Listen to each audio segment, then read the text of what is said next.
මොකද ඊයේ කිව්වේ සජිත් මහත්තයට වැරදුනා කියලා. ඒ කියන්නේ සජිත් මහත්තයා ඔබට වැරදුනාද සජිත් මහත්තයට වැරදුනාද? නෑ එහෙම නෙමෙයි. අපි ඊයේ අපේ සංවිධායකවරු සියලු දෙනාම එකතු වෙලා සංවිධායකවරු පත් කළා. සජිත් මහත්තයා හොඳ ප්‍රවේශයක් දුන්නා. අපිට අවවාදයක් දුන්නා. අපි එතුමා වගකීම ගන්නක් වුණා අක්ෂර ජාතික පක්ෂයයි සංවිධාන බලය එකතු කරලා. ඒක නිවැරදි කරලා වෙilla ඒක වගකීම ගන්නවා.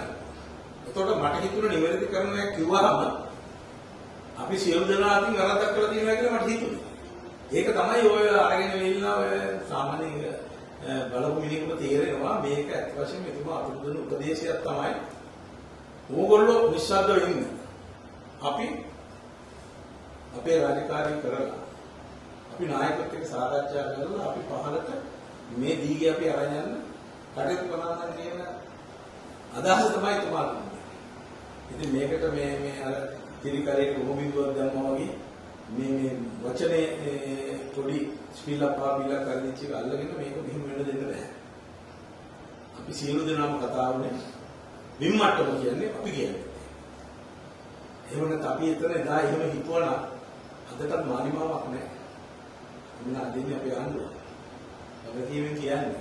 දැන් ඔය සංගීත විජේසූරිය දෙන්නේ අද මානිමාව බිහි කරපු කලාකාරයාගේ ලොකුම එක්කෙනා සංගීත විජේසූරිය. එයා දෙනවනේ කුඩු වලට මොකද කරන්නේ කියලා. එයා කියන විදියට අපි නෙමෙයි එයා කියන විදියට කුටි කාපුවා. සරයක් රට ඇතුළට එනවා. එහෙනම් එයා විතර ප්‍රශ්න කරන්න ඕන. රාජ් පොලිසිය. මේ ආණ්ඩුව හදපු වෙන්නේ දේශවිනිය නෙමෙයි. කලාකාරවන්ගේ මේ 159 බිහි කරන්න ප්‍රබලම පුද්ගලයා කියනවාද? මෙන්න මෙහෙම කතාවක්. ඉතින් අපි කොහොමද කතා කියන්නේ?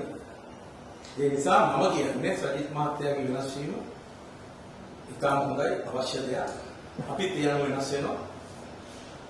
ඉස්සරහට ගමන යන්න පුළුවන් කියලා මට හිතෙනවා.